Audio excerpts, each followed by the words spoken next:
So இது எல்லாமே previous year Guptas வச்சு கேட்ட question paper. So previous year question பேப்பரில் குப்தாஸ்ல இருந்து கேட்ட கேள்விகள். ஸோ ஃபர்ஸ்ட் கொஷின் பார்ப்போம். Hindu culture reach it zenith in India under the reign of அப்படின்னு கேட்டிருக்காங்க. இந்தியாவில் இந்து பண்பாடு டேஷ் ஆட்சியின் கீழ் உச்சத்தை அடைந்தது அப்படின்னு நமக்கு ஒரு 4 ஆப்ஷன் கொடுத்துருக்காங்க. இந்த கொஷினோட right answer Guptas. So Gupta காலகட்டத்தில் தான் ஹிந்து பண்பாடு வந்து நம்மளுடைய இந்தியாவில் வந்து உச்சத்தை அடைந்தது. ஸோ அப்படின்னா முதல் நம்ம இந்த அரசர்களுடைய வரிசை பார்த்துருவோம். முதலில் தோன்றிய பேரரசு அப்படின்னு சொல்றது மௌரிய பேரரசு. அவங்களுக்கு அப்புறம் வந்தது தான் குப்தர்கள், அப்புறம் குஷானர்கள், ஹர்ஷர்கள். ஸோ இந்த ஆர்டர்ல தான் பேரரசுகள் வந்து தோன்றியிருக்கு. அப்படின்னா குப்தர்களுக்கு முன்னாடியே முதல் தோன்றிய அந்த மௌரிய பேரரசு என்ன மதத்தை ஃபாலோ பண்ணியிருக்காங்க அப்படின்னா புத்திசம், அதுவும் மகாயானா புத்திசம் அப்படின்னு சொல்லக்கூடிய ஒரு புத்த மதத்தை தான் ஃபாலோ பண்ணிட்டு இருந்திருக்காங்க. ஸோ அவங்களை தொடர்ந்து வந்த குப்தர் காலத்துல புத்த மதமும் இருந்திருக்கு, ஹிந்து மதமும் கூடவே இருந்திருக்கு. இதுக்கு முன்னாடி மௌரியாஸ்ல புத்த மதம் தான் பெரிய அளவில் இருந்திருக்கு. குப்தர் காலத்துல தான் புத்த மதமும் ஹிந்து மதமும் சேர்ந்து இருந்திருக்கு. அது மட்டும் இல்லாம குப்தர்களுடைய அலுவல் மொழி, அதாவது அவங்களுடைய அஃபிஷியல் லாங்குவேஜா சமஸ்கிருதம் இருந்திருக்கு. இதுவே மௌரியர்களுக்கெல்லாம் பாலி அப்படின்னு சொல்லக்கூடிய அந்த புத்த மதத்தோட மொழி தான் இருந்திருக்கு. ஸோ வந்து ஹிந்துஸோடைய லாங்குவேஜ் அப்படின்னு சொல்றது சமஸ்கிருதம் அப்படின்ற கண்ணோட்டத்திலையும் குப்தர்களோட அலுவலக மொழி சமஸ்கிருதமா இருந்ததுனாலையும் ஸோ இந்தியாவில் இந்து பண்பாடு வந்து உச்சத்தை அடைந்தது வந்து குப்தர் காலத்தில். ஸோ வந்து ஆப்ஷன் பி. அதே மாதிரி இந்த எல்லாத்துலேயும் ஒரு முக்கியமான அரசர்கள் யாருன்னு நம்ம பார்த்துருவோம். மௌரியர்களில் அசோகர் வந்து ஒரு முக்கியமான அரசர். ஏங்க நான் குறிப்பிட்ட அசோகரை கொடுத்துருக்கேன் அப்படின்னா புத்த மதத்தை பரப்புவதற்கு இந்தியாவில் முதல்ல ரொம்ப பெரிய முயற்சி எடுத்தது அசோகர் தான். அடுத்தது குஷானர்களில் கனிஷ்கா அப்படின்றவரும் புத்த மதத்தை வந்து பரப்புறதுக்கு நிறைய முயற்சிகள் எடுத்திருக்காரு. ஹர்ஷவர்தனா அப்படின்னு சொல்லக்கூடிய இவரும் புத்த மதத்தை வந்து பரப்புறதுக்கு நிறைய முயற்சிகள் எடுத்திருக்காரு. ஸோ இவங்க எல்லாமே புத்த மாநாடுகள் நடத்தியிருக்காங்க. இப்போ நான் டிஸ்பிளே பண்ண அரசர்கள் எல்லாருமே புத்த மாநாடுகளும் நடத்தியிருக்காங்க. ஆனால் நீங்கள் குப்தர்கள் அப்படின்னு எடுத்தீங்க அப்படின்னா பெரிய புத்த மாநாடெல்லாம் கிடையாது. அதாவது புத்திசம் இருந்துச்சு, ஹிந்துயிசமும் இருந்துச்சு, புத்திசமும் இருந்துச்சு. ஆனால் இவங்க குப்தர்கள் ஹிந்துயிசத்துக்கு தான் அதிகமான வந்து ப்ரையாரிட்டி கொடுத்தாங்க. ஏன்னா நிறைய நூல்கள் சமஸ்கிருதத்தில் கடவுளை வைத்து நிறைய நூல்கள் வந்து எழுதப்பட்டும் இருந்துச்சு. ஸோ அதனாலேயே ஹிந்து பண்பாடு அப்படின்றது உச்சத்தை அடைந்தது குப்தர்களோட காலகட்டத்தில். நம்ம பார்த்த கொஷினோட தொடர்புடைய ஒரு கொஷினும் பார்த்துருவோம். ஸோ நம்ம இந்த அரசர்கள்லாம் பார்த்தோம். புத்த மாநாடுகள்லாம் இந்த அரசர்கள் நடத்தினாங்க. அசோகர், கனிஷ்கர், ஹர்ஷவர்தனர் இவங்க எல்லாமே புத்த மாநாடுகள்லாம் நடத்தினாங்க அப்படின்னு பார்த்தோம். அப்படின்னா நீங்கள் இந்த ஆப்ஷன்ஸை வச்சு வேறு என்னென்னலாம் லிங்க் பண்ண முடியும் நீங்கள் ப்ரீவியஸ் இயர் கொஷின் பேப்பரில் லிங்க் பண்ணி படித்தாதான் உங்களால் ஃபுல் சிலபஸ் கவர் பண்ண முடியும். ஸோ இதில் அப்படின்னா நம்ம புத்த மாநாடுகள் எங்கெங்கெல்லாம் நடந்திருக்கு அப்படின்றத நம்ம வந்து தெரிஞ்சுக்கணும். ஸோ 4 முக்கியமான புத்த மாநாடுகள் தான் நம்ம புக்ஸ்லேயும் கொடுத்துருக்காங்க. ஸோ அதனால் அந்த 4 புத்த மாநாடுகள் வந்து யார் நடத்தியிருக்காங்க அப்படின்றதும் ஸோ எந்தெந்த இடத்துல நடத்தியிருக்காங்க அப்படின்றதையும் நான் உங்களுக்கு ஒரு ட்ரிக்ஸில் சொல்லி கொடுத்துட்றேன். ஏகே அப்படின்றவர் வந்து was playing in Rajiv Gandhi park. இதுதான் உங்களுக்கு trick. AK was playing in Rajiv Gandhi park. So first A அப்படின்றது அஜாத சத்ரு, அவர் தான் முதல் புத்த மாநாடு நடத்துகிறாரு. கே அப்படின்றவர் கால் அசோகா. ஸோ அசோகா வேற, கால் அசோகான்றவர் வேற. திருப்பி அடுத்த ஏ அசோகா, அப்புறம் 4வது கே கனிஷ்கா. ஸோ இவங்க 4 பேரும் தான் புத்த மாநாடுகள் நடத்துறாங்க. இதுதான் ஏகே. ஸோ ஏகே அப்படின்றவர் ராஜீவ்காந்தி பார்க்ல விளையாடிட்டு இருக்காரு. இதுல ஆர் அப்படின்றதா ராஜகிர்ஹா. இங்க தான் முதல் புத்த மாநாடு அஜாத சத்ருனால நடத்தப்படுது. 483 BCல நடத்தப்படுது. அடுத்தது தான் ராஜீவ் காந்தி, அதுல வி இருக்கு இல்லையா, அதுதான் வைஷாலி, 383 BC. அப்புறமா பாடலிபுத்ரா அப்படின்ற இடத்துல தான் வந்து அது வந்து ராஜீவ்காந்தி பார்க்கில் பி. ஸோ அதுதான் பாடலிபுத்ரா. ஸோ பார்க்கில் அந்த கே இருக்குல்ல, அதுதான் குண்டலவனம், அது வந்து காஷ்மீர் பகுதியில் இருக்குது. ஸோ இந்த இடங்களில் இவங்களால தான் 4 புத்த மாநாடுகள் நடத்தப்படுது. ஸோ இதை வந்து நீங்கள் ட்ரிக்ஸை ஞாபகம் வச்சுக்கினாலும் இந்த ட்ரிக்ஸை யூஸ் பண்ணி ஞாபகம் வச்சுக்கலாம். அதே மாதிரி இப்போ எப்படி வந்து ஹிந்து பண்பாடை வந்து முன்னிறுத்தினாங்க, யார் வந்து யாருடைய காலகட்டத்தில் ஹிந்து பண்பாடு வந்து இந்தியாவில் வந்து உச்சத்தில் இருந்துச்சு அப்படின்னு கேட்டாங்க. ஸோ அதே மாதிரி புத்திசம்மோடது யாரோடைய காலங்களில் வந்து முன்னாடி இருந்துச்சு. ஸோ மெயினாக இந்த அரசர்கள், இப்போ நான் கொடுக்குற இந்த லிஸ்டோடைய அரசர்கள் தான் வந்து புத்திசத்தை ரொம்ப தீவிரமாக ஃபாலோ பண்ணியிருக்காங்க. இவங்களை தவிர்த்து மீதி எல்லாருமே ஒன்று ஜெயினிசமாக இருக்கணும், இல்லை ஹிந்துயிசமாக இருக்கணும்.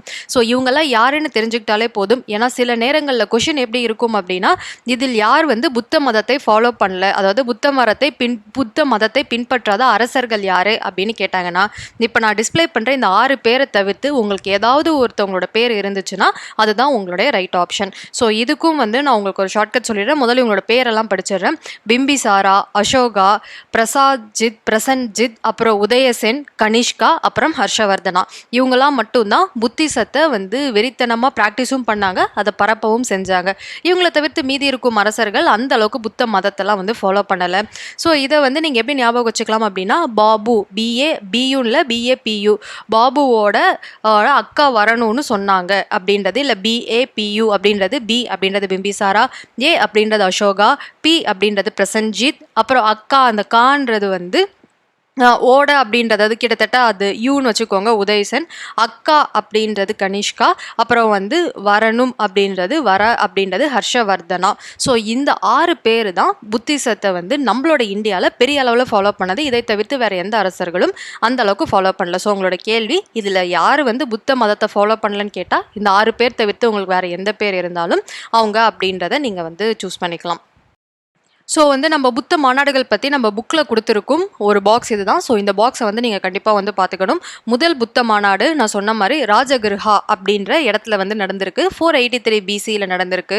ஸோ நம்ம முன்னாடி பார்த்த புத்த மாநாட்டில் நடத்தின அரசர் யார், நடத்தப்பட்ட இடம் என்னென்னு இருக்குது. ஸோ இதில் யார் தலைமை தாங்கினாங்க, மெயினாக வந்து புத்த மாநாடு நடத்தணும் அப்படின்னா, அதாவது அந்த புத்திஸ்ட் மாங்ஸ் அப்படின்னு சொல்கிற அந்த புத்த மத தலைவர்கள் தான் வந்து அந்த கூட்டத்தை தலைமை தாங்கணும். அப்படி ஒவ்வொரு கூட்டத்தையும் தலைமை தாங்கினது யார் அப்படின்றத பார்த்துருவோம். ஸோ ஃபஸ்ட்டு கூட்டத்தை மகாகேஷப் அப்படின்ற ஒரு புத்த துறவி தான் வந்து தலைமை தாங்கியிருக்காரு. அஜாத சத்ரு அப்படின்றவர் ஹரியன்கா டைனாசிட்டி அப்படின்ற ஒரு பேரரசை சேர்ந்தவர். ஸோ முதல் புத்த மாநாடோட முடிவு என்ன அப்படின்னா, புத்தருடைய டீச்சிங். புத்தர் வந்து பெருசாக எந்த புக்கும் எழுதலை. அவர் மரத்துக்கடியில் உட்காந்து அவர் வந்து அவருடைய சிஷ்யர்கள் கிட்ட பேசிகிட்டு இருப்பார். அப்படிப்பட்ட புத்தர்களோட டீச்சிங்கை 2 புக்ஸாக எழுதுறாங்க. 2 பிட்டகாஸ் அப்படின்வாங்க. புத்தர் சொன்ன கருத்துக்களை எழுதுறதுக்கு பேர் பிட்டகாஸ். எப்படி வந்து நமக்கு வேதங்கள் அப்படின்னு சொல்கிறோமோ, புத்தர் சொன்ன அந்த டீச்சிங்ஸை பிட்டகாஸ் அப்படின்வாங்க. முதல் 2 பிட்டகாக்கள் முதல் புத்த மாநாட்டில் வந்து முடிவு பண்ணுறாங்க. ஒன்று சுட்ட பிட்டாக்கா, ஒன்று விநாய சுட்ட பிட்டாக்கா அப்படின்ற இந்த 2ம், ஒன்று சுட்ட ஒன்று விநாய. ஸோ இந்த 2 பிட்டாக்காக்களும் முதல் புத்த மாநாட்டில் முடிவில் இதை வந்து எழுதி முடிக்கிறாங்க. ஸோ செகண்ட் நடக்கும் புத்த மாநாடு இது வைஷாலியில் நடக்குது 383 BCயில். இதோட செகண்ட் மாநாடோட தலைவர் யார் அப்படின்னா சபக்காமி அப்படின்னு சொல்லுவாங்க, சர்வகாமி அப்படின்னும் இருக்குது. ஸோ வந்து இந்த 2 பேரையும் வந்து நல்லா ஞாபகம் வச்சுக்கோங்க. ஸோ இதை வந்து கால் அசோகா அப்படின்றவர் நடத்தியிருக்காரு. இந்த கால் அசோகா எந்த பேரரசை சேர்ந்தவர்னா சிஷுநாகா அப்படின்ற அந்த டைனாசிட்டியை சேர்ந்தவர். ஸோ இந்த 2வது மாநாட்டில் புத்திசம் 2ஆ பிரியுது. சத்தவீரா மற்றும் மகாசங்கிஹா அப்படின்னு 2ஆ புத்திசம் பிரியுது. அடுத்தது 3வது மாநாடு பாடலிபுத்திரத்தில் நடக்குது 251 BCயில். மொஹாலிபுட்ட டிஷா அப்படின்ற புத்த துறவி தலைமையில் நடக்குது. இதை அசோகர் வந்து நடத்துகிறாரு. அசோகா மௌரியன் டைனாசிட்டியை சேர்ந்தவர். ஸோ இதில் வந்து rendering of strict rule again ஷங்கா discrimination and compilation of third Pitaka Abhidhamma Pitaka. So கிட்டத்தட்ட இந்த 3வது இதில் வந்து முன்னாடியே 2 புக்கு எழுதிட்டாங்க, சுட்ட பிட்டகா விநாய பிட்டகான்னு சொல்லிட்டு. இப்போ 3வது புக்கு எழுத போகிறாங்க, அபிதாம பிட்டகா அப்படின்ற புக்கு 3வது புத்த மாநாட்டில் வந்து முடிவு பண்ணுறாங்க.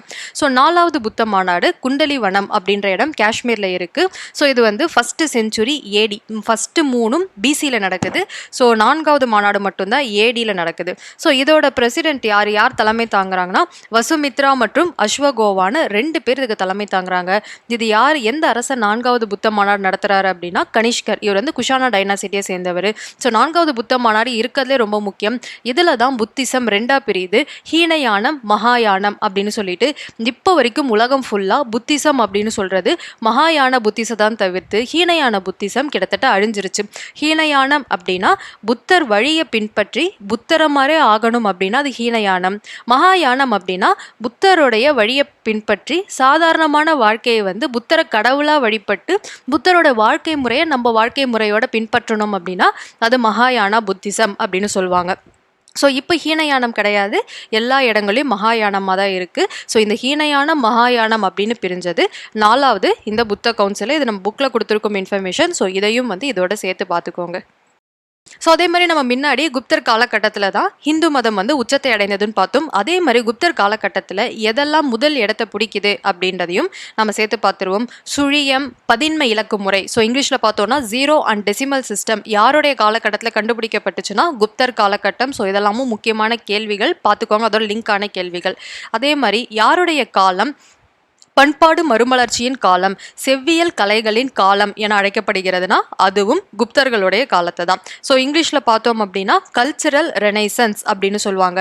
நம்மளோட இந்தியாவுடைய கல்ச்சுரல் ரெனைசன்ஸ் எரா அப்படின்னு சொல்றது குப்தாவுடைய அந்த பீரியடை தான். அதுக்கப்புறம் முதலில் சதி, உடன்கட்டை ஏறுதல் அது ப்ராக்டிஸ் பண்ணப்பட்டது எந்த காலகட்டத்தில்னா குப்தா பீரியட்ல தான் முதல்ல சதி முறை வந்து பின்பற்றப்பட்டுச்சு.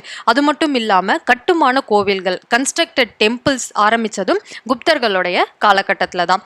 அதனால தான் இந்த கோவில்கள்லாம் வரதான் ஸோ நம்ம ஹிந்து பண்பாடை வந்து பின்பற்றினது குப்தர்கள் காலத்தில் தான் அதிகமாக. ஏன்னா சமஸ்கிருத நூல்களும் சரி, கடவுள் வழிபாடும் சரி அதிகமாக இருந்தது குப்தர் காலகட்டத்தினால தான் இந்து பண்பாடு வந்து உச்சத்தை அடைந்தது குப்தர்கள் காலகட்டத்தில். ஸோ இது எல்லாமே குப்தர்களோட சம்மந்தப்பட்ட விஷயம். எப்போவுமே நம்ம ஒரு கொஷினை படிக்கும்போது அது கூட லிங்கான விஷயத்தையும் சேர்த்து படிச்சுக்கிட்டோன்னா ஒருவேளை அதுலேருந்து கொஷின் வந்தாலும் நமக்கு எழுத தெரியணும். ஸோ 4 முக்கியமான விஷயங்கள் குப்தர் காலகட்டத்தில்: சுழிய மற்றும் பதின்ம இலக்கு எண்கள் குப்தர் காலத்தில். அப்புறம் வந்து கால பண்பாடு மறுமலர்ச்சியின் காலம் சொல்கிறது குப்தர் காலம். முதல் முறையாக உடன்கட்டை ஏறுதல், சதி பிராக்டிஸ் பண்ணது குப்தர் காலத்தில். கட்டுமான கோவில்கள், கன்ஸ்ட்ரக்ஷன் டெம்பிள் இருந்ததும் குப்தருடைய காலத்தில். இது எல்லாமே இந்த குப்தர் காலத்தில் நடந்த நிகழ்வுகள். The Gupta era was founded by, குப்த சகாப்தத்தை தோற்றுவித்தவர். ஆக்சுவலி இந்த கொஷனில் ஒரு சின்ன ட்விஸ்ட் இருக்குது, சகாப்தம் அப்படின்ற வார்த்தை. ஸோ இந்த கொஷனோட ஆன்சர் என்னன்னா நம்மளோட ஆப்ஷன் டி, சந்திரகுப்தா 1, அதாவது முதலாம் சந்திரகுப்தர் அப்படின்றது. ஸோ இங்கே எல்லாருக்குமே ஒரு டவுட் வரலாம், குப்த சாம்ராஜ்யம், குப்த சகாப்தம் அப்படின்னா அதை தோற்றுவித்தவர் நம்ம புக்கில் என்னென்னு படிச்சிருப்போம், ஸ்ரீகுப்தர், அவர் தான் வந்து குப்த பேரரசை வந்து தோற்றுவித்தவர் அப்படின்னு படிச்சிருப்போம். ஆனால் இங்கே பார்த்தீங்கன்னா ஸ்ரீகுப்தர் கொடுக்கவே இல்லை, சந்திரகுப்தர் 1லேருந்து தான் நமக்கு ஆரம்பிச்சிருக்கு. ஸோ இந்த இடத்துல இந்த வார்த்தை ரொம்ப முக்கியம். ஸோ நான் கீழே வந்து டிஸ்பிளே பண்ணியிருக்கேன். குப்த பேரரசின் நிறுவனர் அல்ல, குப்த பேரரசை தோற்றுவித்தவர்னா ஸ்ரீகுப்தர். குப்த சகாப்தத்தை நிறுவனவர் அப்படின்னா சந்திரகுப்தர் 1. ஸோ சகாப்தம் வேற, பேரரசுன்றது வேற. குப்த பேரரசுனா ஸ்ரீகுப்தர், குப்த சகாப்தம் அப்படின்னா சந்திரகுப்தர் 1. ஏன் அப்படின்னா, ஏன் பேரரசு ஒரு ஆளு, சகாப்தம் ஒரு ஆளு அப்படின்னா, குப்த பேரரசு முதல்ல ஸ்ரீகுப்தர் தோற்றுவிக்கும் பொழுது அவங்க ஒரு குறுநில மன்னராக தான் இருந்தாங்க. எந்த பகுதியில் அப்படின்னா பீகாரில் மகதா அப்படின்னு சொல்லக்கூடிய மகத பகுதியில் மகா ஜனபதாஸ் அப்படின்னு சொல்லக்கூடிய அந்த குறுநில மன்னர்களாக ஆட்சி பண்ணிட்டு இருந்தவங்க தான் குப்த பேரரசுகள். ஸோ ஸ்ரீகுப்தர் தொடங்கும் பொழுது அது வந்து ஒரு சின்ன குறுநில மன்னர், ஒரு லோக்கல் சீஃப்டைன் அப்படின்னு சொல்லக்கூடிய ஒரு குறுநில மன்னர் ஆட்சி பகுதியாக தான் இருந்துச்சு. சந்திரகுப்தா 1. ஸோ ஸ்ரீகுப்தருக்கு அப்புறம் யார் வராங்கன்னா அவங்களோட பையன் கடோத்கஜான்றவர் வராரு. அவருடைய பையன் தான் இந்த சந்திரகுப்தா 1, முதலாம் சந்திரகுப்தர். இவர் வந்த போதும் அது வந்து ஒரு குறுநில மன்னர் தான். சந்திரகுப்தருக்கு தான் குப்த பேரரசு இந்த மாதிரி குறுநில மன்னராக இருக்கணும்ன்றது இல்லை, இந்தியாவையே தன் கண்ட்ரோலில் எடுத்துட்டு வரணும்னு நினைக்கிறாரு. அதனால அவர் வந்து லிச்சாவி அப்படின்னு சொல்லக்கூடிய ஒரு பகுதியுடைய இளவரசி, ஸோ குமாரதேவி அப்படின்றவங்கள கல்யாணம் பண்ணிக்கிறார். ஸோ அது மூலயமா என்ன ஆகுது அப்படின்னா, அந்த காலத்தில் லிச்சாவி வந்து ரொம்ப வந்து ஃபேமஸான கிங்டம். அது எங்கே இருக்குது இந்த லிச்சாவி அப்படின்னா நேபாளம். ஸோ நேபாள பகுதியில் லிச்சாவி பேரரசு வந்து, லிச்சாவி பேரரசுன்னு இல்லை, அதுவும் வந்து ஒரு அரசு, ஓகேவா. ஸோ அவங்க வந்து ரொம்ப ஃபேமஸானவங்க.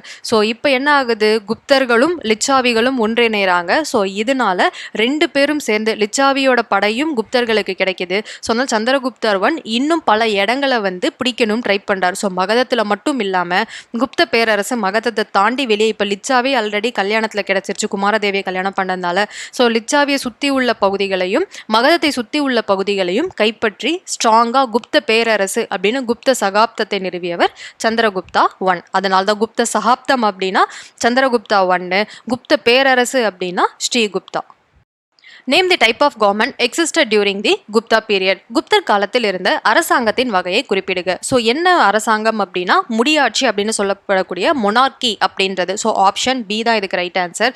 ஏன் அப்படின்னா இதற்கு முன்னாடி வந்து சின்ன அந்த லோக்கல் சீஃப்டைன் சொல்லக்கூடிய குறுநில மன்னர்களாக தான் ஆட்சி பண்ணிட்டு இருந்தாங்க. குப்தர்கள் காலம் வரும்பொழுது தான் மொத்தமாக முடியாட்சியாகவே மாறிடுச்சு. ஆக்சுவலி முடியாட்சியாக வந்து மௌரியர் காலத்திலேயே வந்துருச்சு. அதுக்கு முன்னாடி மகா ஜனபதாஸ் அப்படின்னு சொல்லக்கூடிய குறுநில மன்னர்கள் தான் ஆட்சி பண்ணிட்டு இருந்தாங்க. மௌரியர்கள் தான் முதலில் பேரரசாகவே ஆனாங்க. பட் அதுக்கப்புறம் வந்த குப்தர்கள் அந்த பேரரசையே இன்னும் ஸ்ட்ராங்காக வந்து இது பண்ணாங்க. ஸோ ஸ்ரீகுப்தரும் சரி, கடோத்கஜரும் சரி, மகாராஜா அப்படின்ற பேரோட ஆட்சி பண்ண ஆரம்பித்தாங்க. ஸோ அப்படின்னா அரசர் ஆட்சி பண்ணுறாரு அப்படின்னா அந்த இடத்தை முடியாட்சி அப்படின்னு சொல்லுவாங்க. முடியாட்சி அப்படின்னா பரம்பரையா அரச பதவியில வகிச்சாங்க அப்படின்னா அதே முடியாட்சி. ஸோ முடி சூட்டி கொண்டு அரசரோட முதல் மகன், அப்புறம் அவங்களுடைய முதல் மகன், இந்த மாதிரி ஆட்சி பண்ணிட்டே வந்தாங்கன்னா அதை முடியாட்சின்னு சொல்லுவாங்க. ஸோ மொனார்கி அப்படின்ற முடியாட்சி தான் குப்தர் காலத்தில் இருந்த அரசாங்க வகை. The Gupta period is in the annal of classical India almost what the Periclean age is in the history of Greece. So என்ன அப்படின்னா பெரிக்லியன் அப்படின்ற கிரேக்க மன்னருடைய காலமும் இந்தியாவில் வாழ்ந்த குப்தர் காலமும் பார்க்கறதுக்கு ஒரே மாதிரி இருக்கு அப்படின்னு யார் சொன்னாங்க அப்படின்னு கேட்குறாங்க.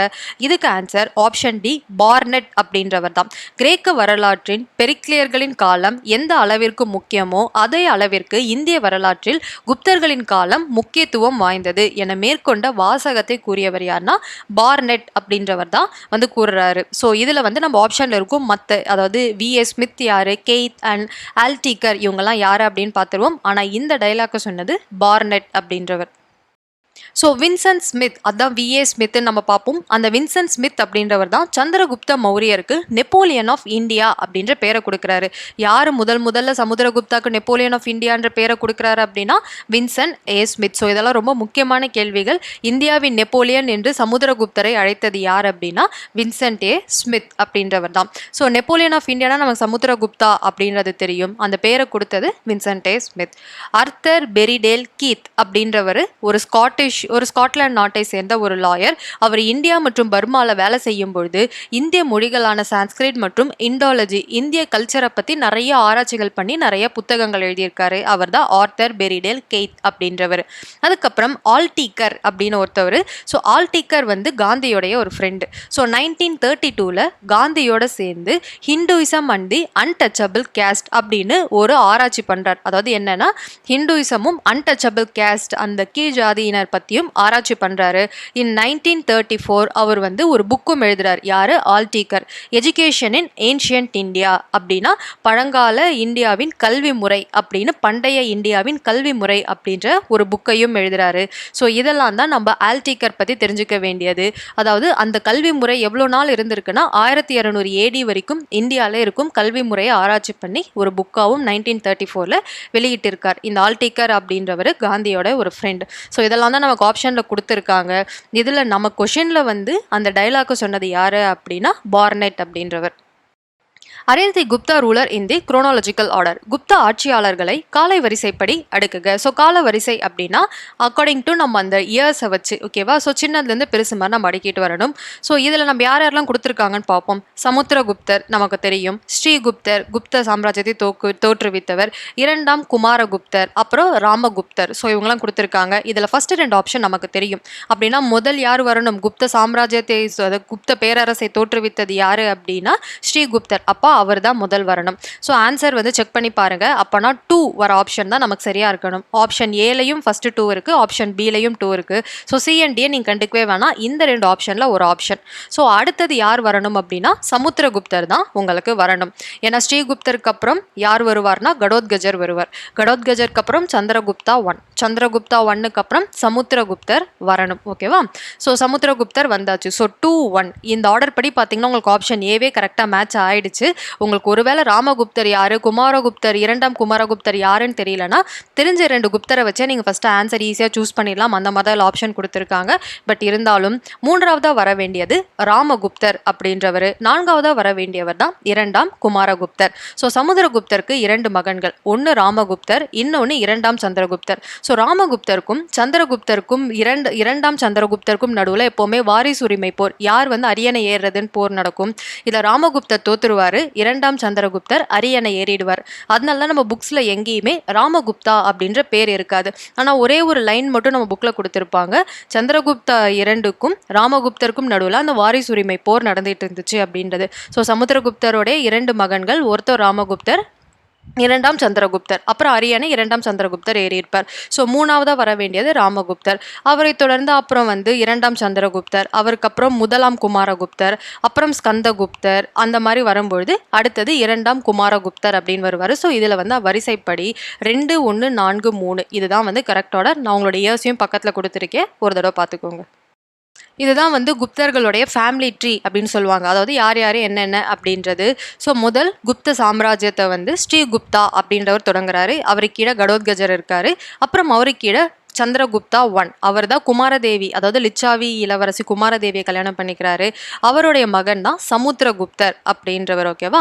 ஸோ சமுத்திரகுப்தருக்கு 2 மகன்கள், ராமகுப்தர், 2ஆம் சந்திரகுப்தர். அந்த 2ஆம் சந்திரகுப்தர் தான் விக்ரமாதித்யா, தேவகுப்தன் அப்படின்லாம் கூப்பிடுவாங்க. ஸோ ராமகுப்தர் போரில் தோத்துடுறாரு. ஸோ சந்திரகுப்தன் 2 வந்து ஆட்சிக்கு வராரு. அதுக்கப்புறம் ராமகுப்தரை பற்றி நம்ம குறிப்புகள் இல்லை. ஸோ 2ஆம் சந்திரகுப்தர் அவருக்கு வந்து 3 பசங்க, கோவிந்தகுப்தா, முதலாம் குமாரகுப்தர், பிரபாவதி அப்படின்ற ஒரு பெண். அப்புறம் குமாரகுப்தர் தான் அரியணை ஏறுறாரு. முதலாம் குமாரகுப்தர், அவருக்கு ஸ்கந்தகுப்தர், புருகுப்தர், அப்புறம் கடோத்கஜகுப்தர் அப்படின்ட்டு. அப்புறம் வந்து ஸ்கந்தகுப்தர் வருவார். அதுக்கப்புறம் புருகுப்தர் வந்து கொஞ்ச நாள் ஸ்கந்தகுப்தர் இருப்பார். அப்புறம் புருகுப்தர் வந்து ஆட்சி பண்ணுவார்.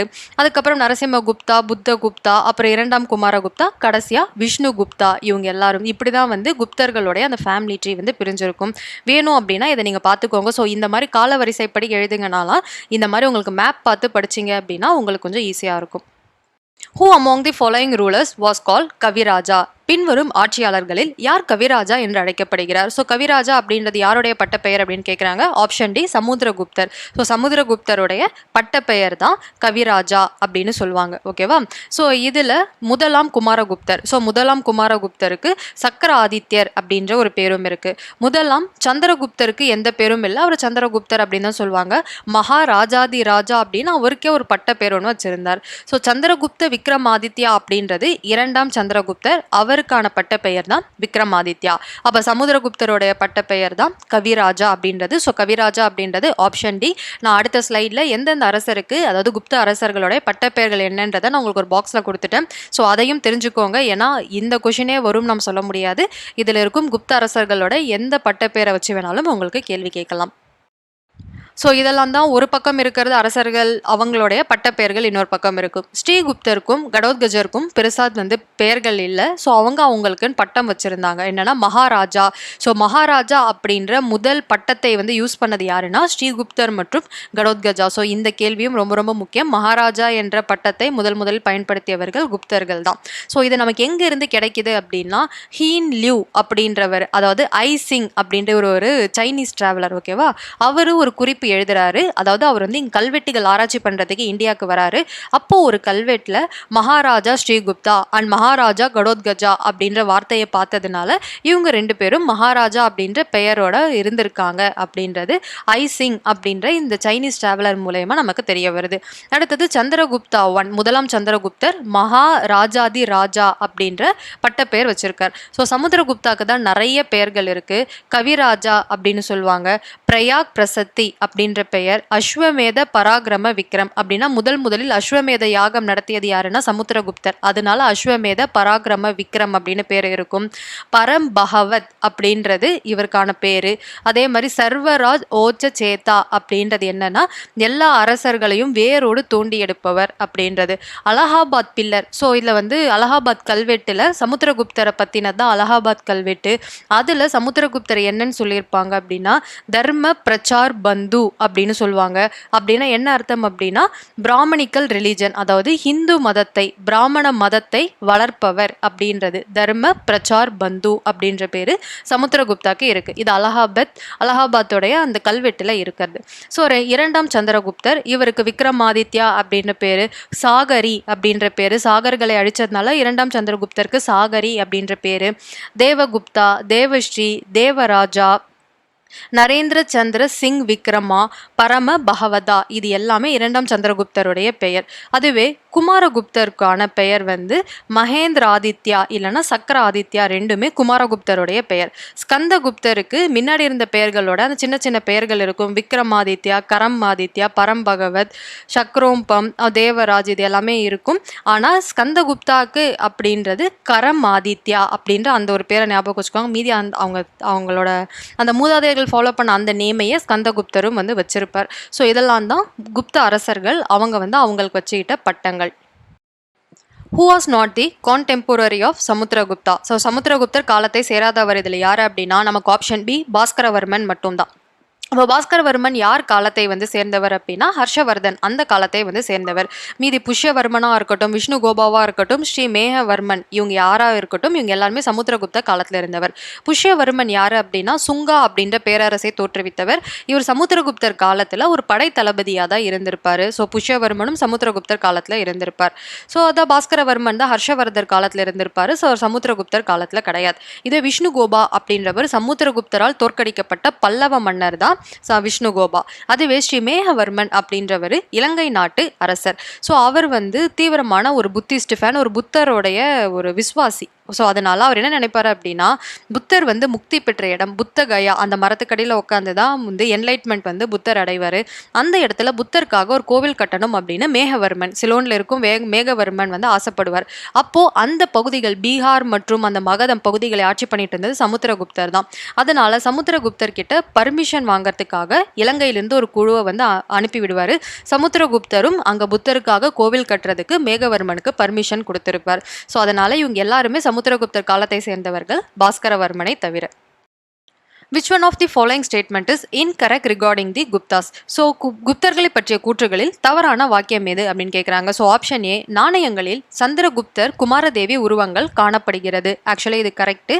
சமுத்திரகுப்தருடைய அப்பா அம்மா தான் வந்து சந்திரகுப்தர் மற்றும் குமாரதேவி. ஸோ சமுத்திரகுப்தர் நாணயங்கள் வெளியிடும் பொழுது தன்னுடைய அப்பா அம்மா புகைப்படத்தோட அதை வெளியிட்டிருப்பாரு.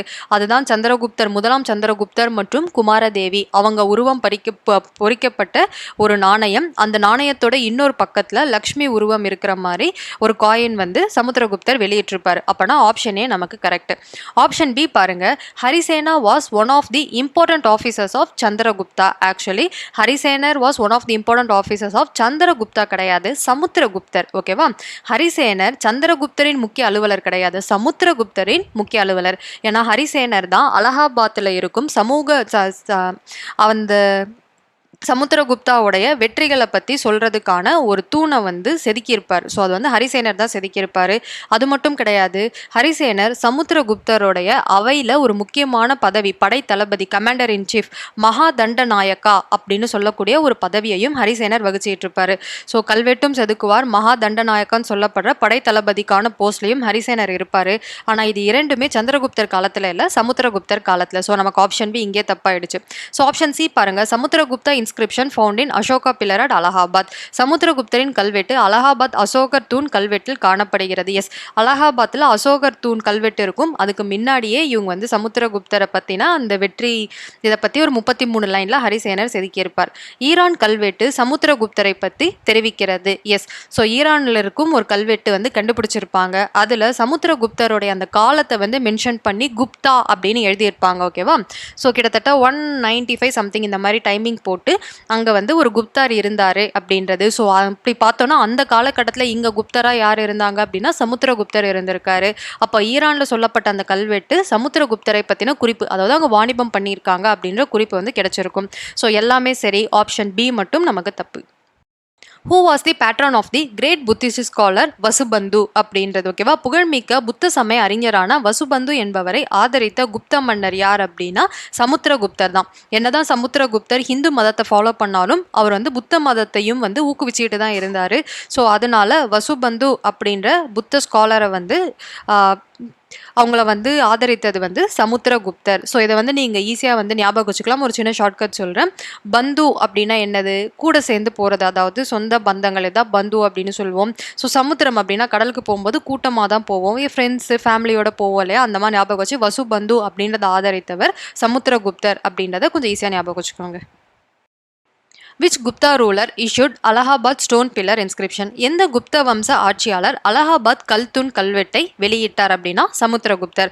அலகாபாத் கல்வெட்டு அப்படின்னாலே சமுத்திரகுப்தர். அந்த கல்வெட்டை செதுக்கினவர் ஹரிசேனர். சமுத்திரகுப்தருடைய படைத்தளபதியான மகா தண்டநாயகா அப்படின்னு சொல்லப்படுற ஹரிசேனர் தான் அலகாபாத் தூண் கல்வெட்டை வந்து செதுக்கிறாரு. ஸோ அலகாபாத் தூண் கல்வெட்டில் யாரை பற்றி இருக்கும் அப்படின்னா சமுத்திரகுப்தரை பற்றி இருக்கும். இதையும் நீங்கள் ஈஸியாக ஞாபகம் வச்சுக்கலாம். அலகாபாத் அலை, ஸோ அலை எங்கே இருக்கும்? சமுத்திரத்தில் இருக்கும். அதை வச்சு அலகாபாத் கல் தூண் வந்து கல்வெட்டு வந்து சமுத்திரகுப்தர் அப்படின்றத ஞாபகம் வச்சுக்கோங்க. Harisena engraved an inscription on the stone pillar of dash என்பவர் கல்தூணில் ஹரிசேனர் கல்வெட்டை பொறித்தார். ஸோ யாரை பற்றி ஹரிசேனர் கல்வெட்டை பொறித்தார் அப்படின்னா சமுத்திரகுப்தரை பற்றி தான் ஹரிசேனர் கல்வெட்டை பொறித்தார். அது என்ன கல்வெட்டு? அலகாபாத் கல்வெட்டு. அலகாபாத், சமுத்திரகுப்தர், ஹரிசேனர், இந்த 3 பேரும் கண்டினியூஸாக வந்துகிட்டே இருப்பாங்க. நிறைய கொஷின் பேப்பரில் இந்த கொஷின் ரிப்பீட் ஆகிருக்கும். ஸோ ஹரிசேனர், சமுத்திரகுப்தர், அலகாபாத் கல்வெட்டு, இதை 3த்தையும் நல்லா ஞாபகம் வச்சுக்கோங்க. ஸோ நம்ம ஹரிசேனரை பற்றி ஒரு 2 டீடைல் பார்த்துருவோம். ஏன்னா இந்த ஹரிசேனரை பற்றி நம்ம பார்த்துட்டே வரும். ஸோ அவரை பற்றியும் நம்ம கண்டிப்பாக தெரிஞ்சிருக்கணும். குமாரமத்யா, சந்தி விக்ரஹா மற்றும் மகா தண்டநாயகா பட்டங்களை பெற்றவர் ஹரிசேனர். ஆக்சுவலி இதை வச்சு ஒரு தடவை கொஷின் கேட்டிருக்காங்க. இதில் எது ஹரிசேனருடைய பட்டம் கிடையாது அப்படின்றது? குமாரமாத்யா, சந்தி விக்ரஹா, மகா தண்டநாயகா, இது 3மே ஹரிசேனருடைய பட்டம். இந்த 3 இல்லாமல் வேற என்ன கொடுத்துருக்காங்களோ அதுதான் ஹரிசேனர் வாங்காத ஒரு பட்டம். ஸோ ஹரிசேனர் யாருடைய மகன் அப்படின்றது இருக்கு. மகா தண்டநாயக திருவ பூதி அப்படின்றவருடைய மகன் தான் ஹரிசேனர். ஸோ இதெல்லாம் நல்லா ஞாபகம் வச்சுக்கோங்க. ஹரிசேனரும் மகா தண்டநாயக்காவா தான் இருந்தாரு.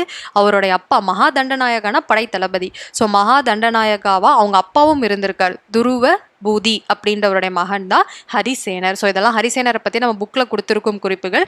ஸோ இந்த கொஷின்ஸை படிக்கும்பொழுது இதையும் நீங்கள் சேர்த்து ஞாபகம் வச்சுக்கணும். Who was the first Gupta ruler to issue silver coin? So முதல்ல சில்வர் காயின் வெள்ளி நாணயங்கள் வெளியிட்ட குப்த அரசர் யாருன்னு கேட்குறாங்க. 2ஆம் சந்திரகுப்தர். ஸோ நல்லா ஞாபகம் வச்சுக்கோங்க. குப்த பேரரசு அப்படின்னாலே நம்ம இந்தியன் ஹிஸ்ட்ரியில் கோல்டன் எரா அப்படின்னு சொல்லக்கூடிய ஒரு பொற்காலம் அப்படின்னு சொல்லக்கூடிய ஒரு டைம். குப்தர்கள்னாலே பொற்காலம். ஏன் முக்கியமாக பொற்காலம் அப்படின்னா 2 விஷயங்கள். ஒன்று, சமஸ்கிருத இலக்கியங்கள் அதிகமாக தோன்றின காலம்.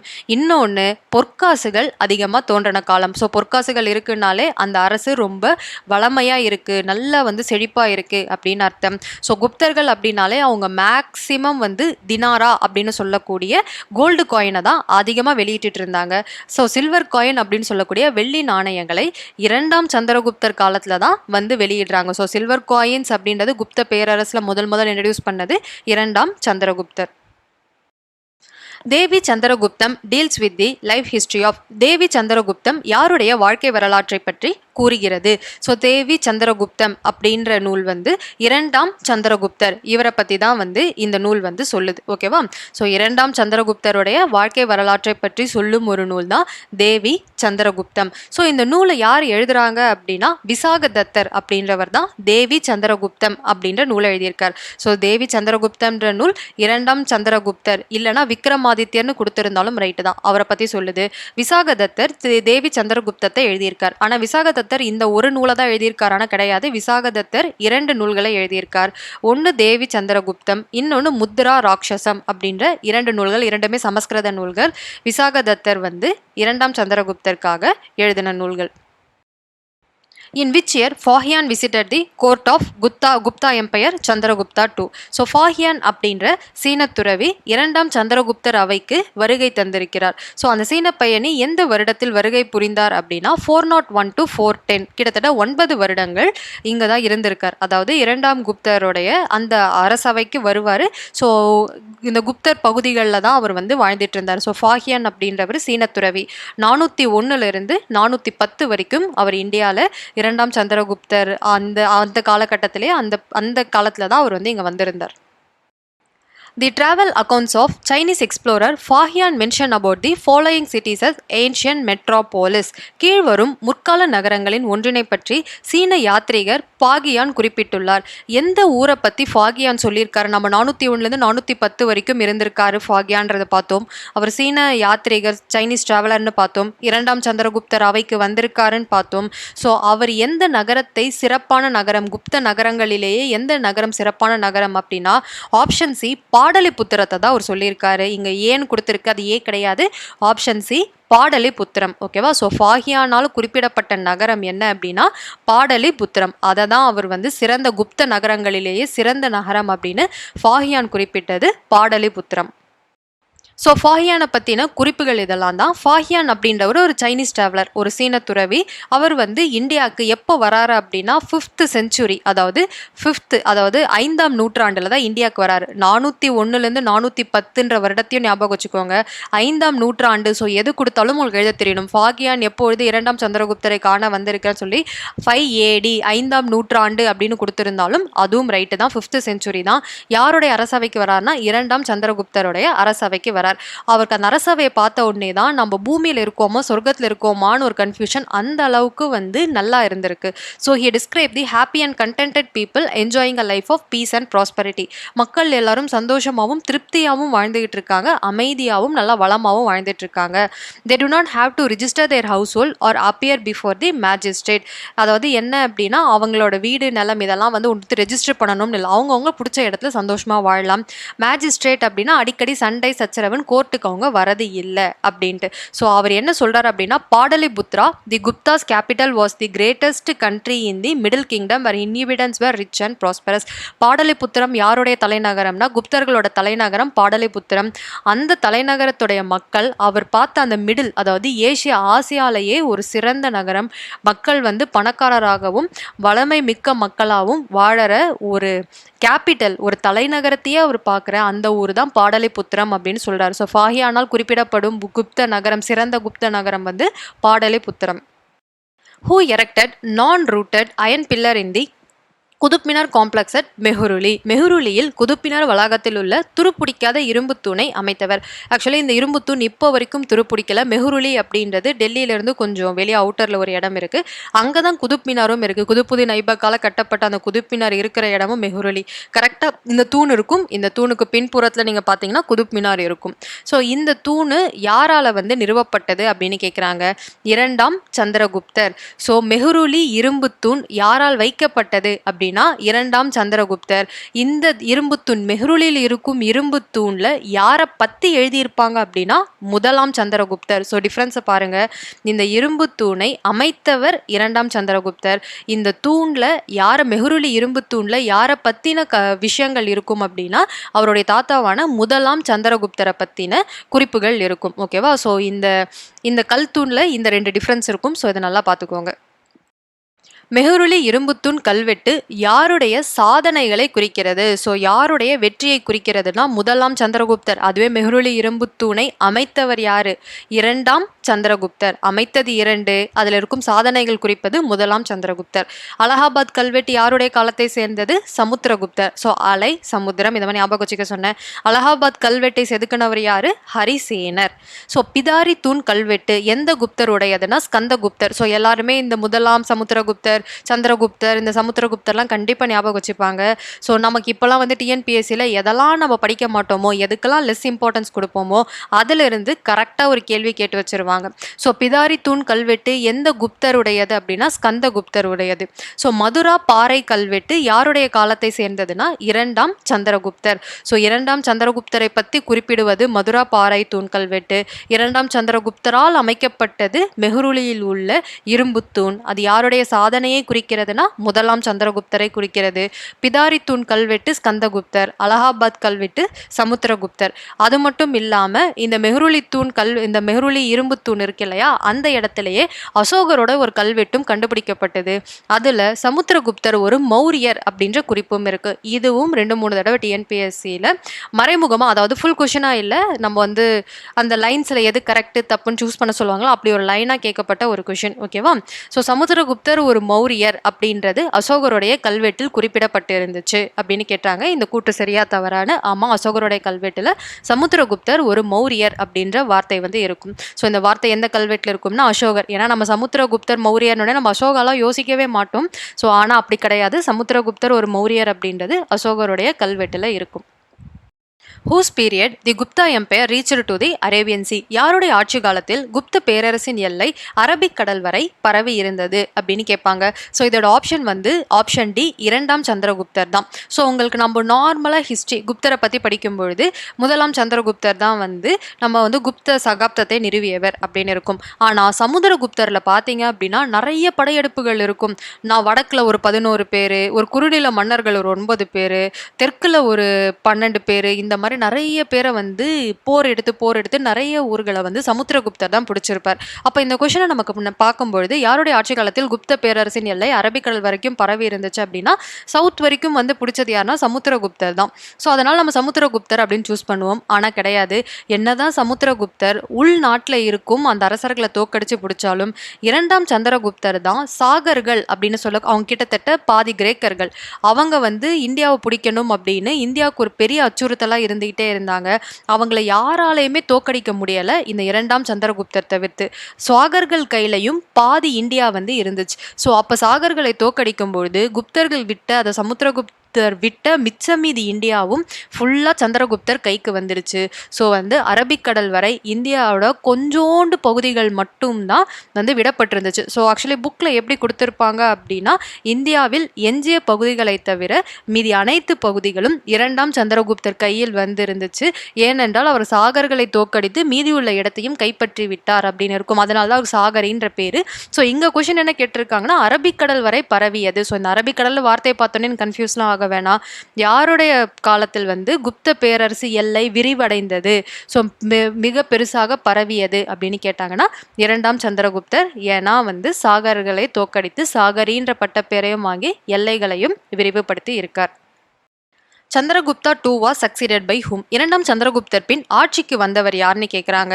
இரண்டாம் சந்திரகுப்தருக்கு அப்புறம் ஆட்சிக்கு வந்தது முதலாம் குமாரகுப்தர். ஸோ முதலாம் குமாரகுப்தர் தான் இரண்டாம் சந்திரகுப்தருக்கு அப்புறம் ஆட்சிக்கு வராரு. இந்த குமாரகுப்தர் தான் நாலந்தா பல்கலைக்கழகத்தை கற்றார். ஸோ ரொம்ப முக்கியமானது குமாரகுப்தர். இவரை தான் சக்கராதித்யர் அப்படின்னு சொல்லுவாங்க. நாலந்தா பல்கலைக்கழகத்தை கட்டியவர் குமாரகுப்தர் தான். ஓகேவா?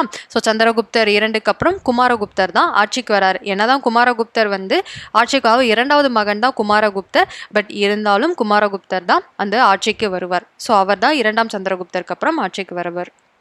ஹீனர்களின் படையெடுப்பை வென்ற குப்த அரசர் யாருன்னா ஸ்கந்தகுப்தர். ஸோ இதெல்லாம் நம்ம நல்லா பார்த்துக்கணும். சாகர்கள் படையெடுப்பை வென்ற குப்த அரசர் அப்படின்னா இரண்டாம் சந்திரகுப்தர் இல்ல விக்ரமாதித்யர் அப்படின்ற பேரு.